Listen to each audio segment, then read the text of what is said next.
बिस्मिल्लाहिर्रहमानिर्रहीम। अस्सलाम वालेकुम प्यारे दोस्तों, कैसे हैं आप सब। आप देख रहे हैं होम स्टाइल कुकिंग विद अस्मा और आज मैं आपके लिए लेकर आई हूँ सर्दियों की सौगात और पंजाब का और पंजाबियों का सबसे फेमस जो है उनकी डिश और बहुत ही ज़बरदस्त, बहुत ही यमी साग की रेसिपी।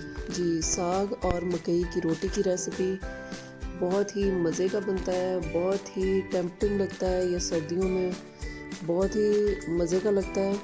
आप भी इसको ज़रूर ट्राई करें। ये बहुत ही ज़बरदस्त रेसिपी है, बहुत ही आसान रेसिपी है। आप इसको बहुत आसानी से बना सकते हैं। जो लोग पहली दफ़ा बना रहे हैं वो भी इसको बहुत आसानी से बना लेंगे। मेरे चैनल पर नए हैं तो मेरे चैनल को लाइक, शेयर और सब्सक्राइब ज़रूर कर दें और बेल आइकन को ज़रूर दबाएं ताकि आपको मेरी रेसिपी सबसे पहले मिलती रहे। तो चलें साग बनाना शुरू करते हैं। सबसे पहले ये तकरीबन मैंने 4 से 5 लीटर पानी जो है वो ले लिया था, वो उबलने के लिए रख दिया था। ये मेरे पास 2 गड्डी सरसों का साग था। ये मैंने इसको अच्छे तरीके से साफ़ करके काट के तो धो लिया है। वो मैंने इसके अंदर डाल दिया है उबलते हुए पानी में। अब जब तक वो पकना शुरू होगा तो ये पालक है 1 गड्डी और 1 गड्डी ही ये मेथी है। इसको हम काट लेंगे उतनी देर। देखिए छुरी की मदद से इसको बहुत ज़्यादा भी बारीक करने की ज़रूरत नहीं है क्योंकि बाद में तो हमने इसको मैश कर लेना है अच्छे तरीके से। जी, पालक काटते हुए आपने बहुत ही इसका ध्यान रखना है। इसको बहुत अच्छे तरीके से आपने धोना है। इसमें पालक में और मेथी में बहुत ज़्यादा मिट्टी होती है, इसलिए आपको ने इसको बार बार 2 दफ़ा 3 दफ़ा बार बार इसका पानी चेंज करके इसको धोना है। ये देखिए साग जो है वो हमारा पकना शुरू हो गया है। अब हम ये जो इसका पानी है 2-3 बॉयल आ जाएंगे तो हम इसका पानी निकाल देंगे। अगर पानी नहीं निकालेंगे तो ये साग कड़वा सा बनेगा। ये पानी हमने निकाल दिया था और दूसरे चूल्हे पे पानी तकरीबन 5 से 6 लीटर जो है वो पानी मैंने पहले से ही बॉयल होने के लिए रख दिया था। वो जब पानी पकना शुरू हो गया तो वो मैंने इसके अंदर डाल दिया है उबलता हुआ पानी। इसमें ठंडा पानी बिल्कुल भी नहीं डालना है वरना साग जो है वो गलेगा नहीं, इसमें उबलता हुआ पानी ही जाएगा। अब इसके अंदर ये तकरीबन 1 मुट्ठी भर के मैंने लहसुन डाल दिया है। 2 चम्मच इसमें नमक डाल दूंगी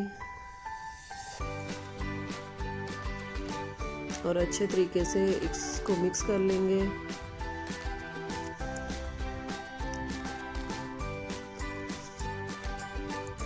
देखें पानी जो है वो पक रहा है बहुत अच्छे तरीके से।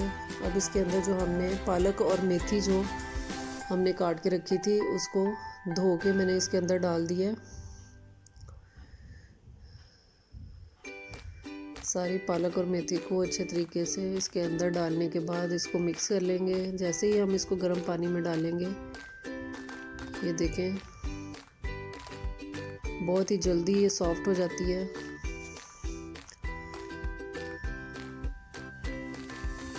जब इसको पकते हुए 5 से 6 मिनट हो जाएं तो इसको हम कवर करके रख देंगे मीडियम फ्लेम के ऊपर।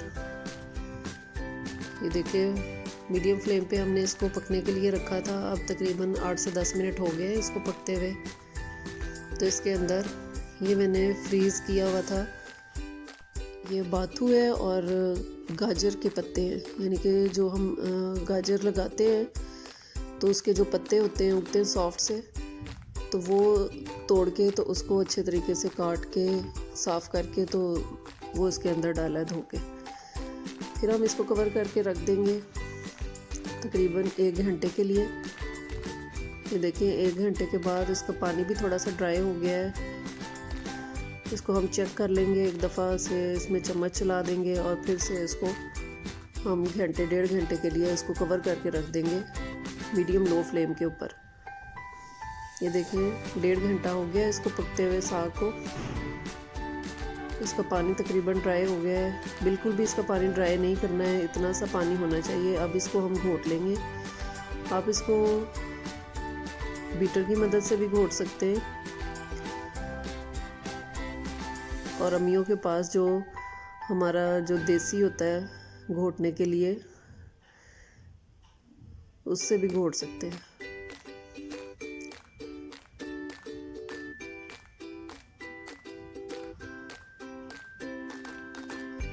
ये देखें, इसको तकरीबन आधा घोटने के बाद जब ये तकरीबन आधे मैश हो जाएं, तो ये मेरे पास आटा है,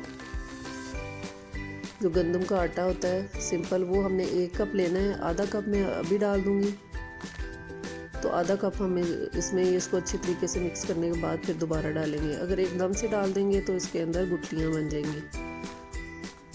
अब इसको मिक्स करने के बाद एक दफ़ा फिर हम घोट लेंगे।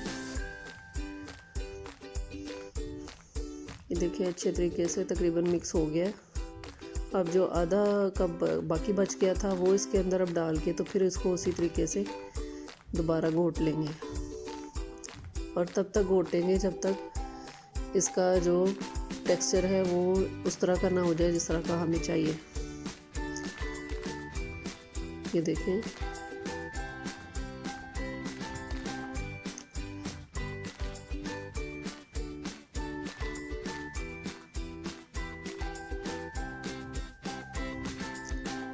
चलें जी, ये देखिए हमारा टेक्सचर जो है वो बिल्कुल उसी तरह का हो गया है जिस तरह का हमें चाहिए। ये बिल्कुल स्मूथ हो गया है, बहुत ही ज़बरदस्त इसका टेक्सचर हो गया है। अब इसमें हम तकरीबन 2 खाने के चम्मच जो है वो सब्ज़ मिर्चों का पेस्ट डाल देंगे। मिर्चें आप लोग, अगर आप लोगों के पास, मेरे पास फ्रीज़ थी, अगर आप लोगों के पास नहीं है तो आप शुरू में जब साग डालते हैं तब उसके साथ साबुत सब्ज़ मिर्चें भी डाल सकते हैं। ये देखें, बहुत ही ज़बरदस्त है। अब इसको 4 से 5 मिनट के लिए हम पका लेंगे ताकि जो आटा है उसका कच्चापन दूर हो जाए। अब तड़का लगा लेंगे। 5 से 6 टेबलस्पून हमने ऑयल लिया है, उसमें एक दरमियाने साइज़ का प्याज डाल लिया है, वो हल्का सा ब्राउन हो गया है, तो उसके अंदर 1 चम्मच हमने लहसुन का पेस्ट डाल दिया है। अब लहसुन के पेस्ट को हल्का सा हम सौते करेंगे। ये देखिए, हमारा हो चुका सौते, तो इसके अंदर पानी का छींटा देंगे।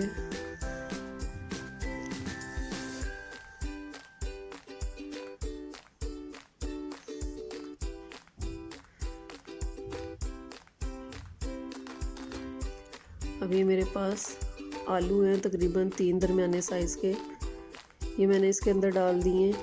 ये ऑप्शनल हैं आलू, अगर आपको पसंद है तो आप डाल सकते हैं, अगर आपको नहीं पसंद तो आप ना डालें। आलू क्योंकि हमारे घर में शौक़ से खाए जाते हैं, इसलिए मैंने इसके अंदर डाले। अगर आप आलू नहीं डाल रहे हैं तो इस मसाले को बस थोड़ा सा भूनने के बाद इसके अंदर आप साग डाल दें।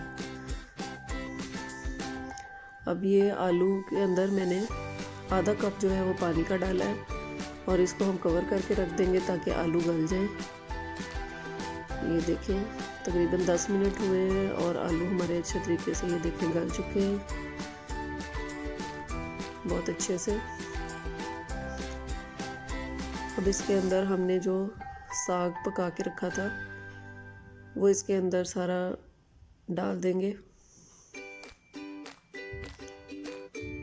इसको अच्छे तरीके से बर्तन को साफ़ करेंगे ताकि कोई भी इसका ज़र्रा जो है वो ज़ाया ना हो। इसको अच्छे तरीके से साग को इसके अंदर डाल लेंगे और इसको मिक्स करेंगे अच्छे तरीके से।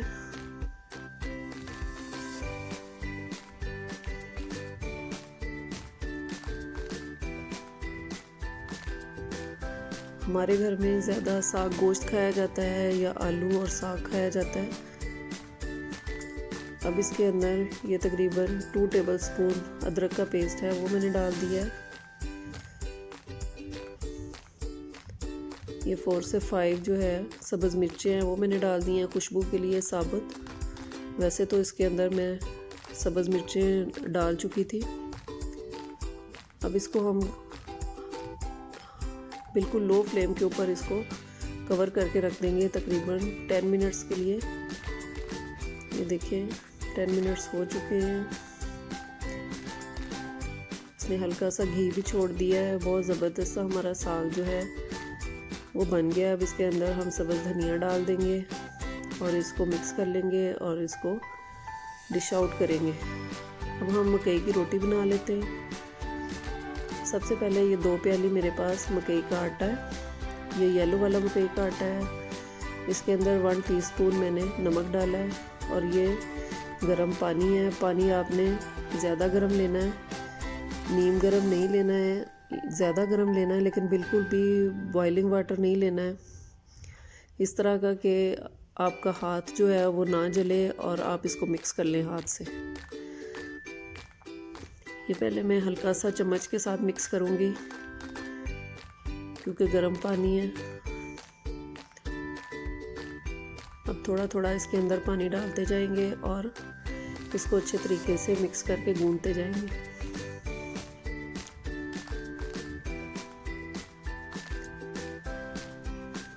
पानी थोड़ा थोड़ा करके डालें ताकि आपको सही तरह से समझ आए कि आपने पानी कितना डालना है और बिल्कुल पतला आटा ना हो जाए।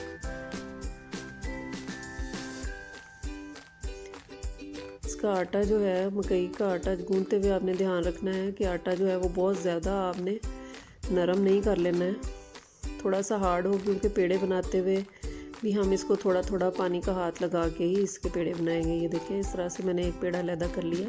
ये देखिए आप पानी का छींटा लगा लगा के इसको ऐसे हम हाथ की हथेली से इसको मसलेंगे 1 से 2 मिनट तक। ये फिर बहुत अच्छा और स्मूथ सा हो जाता है और बिल्कुल भी इसकी रोटी जो है वो टूटती नहीं है। इसका पेड़ा बना लेंगे।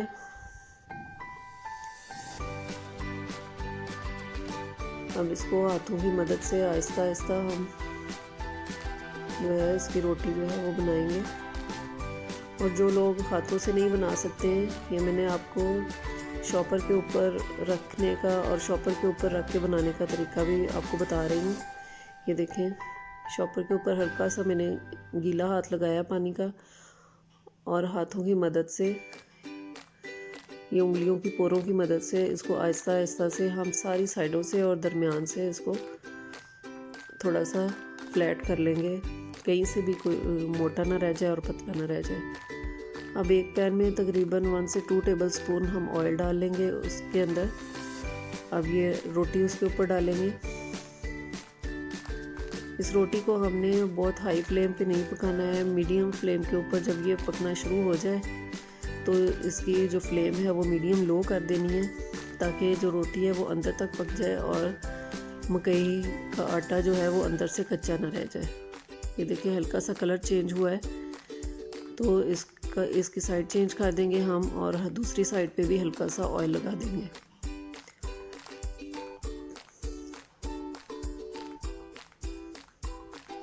देखिए एक साइड बिल्कुल ब्राउन हो चुकी है। कितना ज़बरदस्त सा बहुत ही मज़े का कलर आया है। इसी तरह हमने दूसरी साइड भी इसकी जो है वो पका लेनी है उसका कलर। ये देखें बहुत ही अच्छा सा आ गया है। अब हमारी मकई की रोटी भी तैयार है बिल्कुल। तो हम साग और मकई की रोटी को डिश आउट कर लेते हैं। ये देखिए माशाल्लाह से कितना अच्छा इसका कितना ज़बरदस्त सा टेक्सचर है, बहुत ही मज़े का, बहुत ही टेम्पटिंग बनता है। आप भी इसको सर्दियों में ज़रूर ट्राई करें, बहुत ही आसान रेसिपी है। साग को इस तरीके से बनाकर आप घर वालों को और अपने जो फैमिली वालों को हैरान कर सकती हैं कि आप भी मकई की रोटी और साग बना सकती हैं। आपके पास मक्खन अवेलेबल है तो आप मक्खन के साथ इसको सर्व करें। देसी घी है तो देसी घी के साथ सर्व करें। मेरे पास देसी घी था तो वो मैंने इसके अंदर डाला है। आपको मेरी साग और मकई की रोटी की जो रेसिपी है वो पसंद आई हो तो मेरे चैनल को लाइक शेयर और सब्सक्राइब ज़रूर करें और बेल आइकन को ज़रूर दबाएं ताकि आपको मेरी रेसिपीज़ सबसे पहले मिलती रहें। अपना और अपने घर वालों का बहुत ख्याल रखें। मुझे और मेरी फैमिली को अपनी दुआओं में याद रखें। अल्लाह हाफिज़।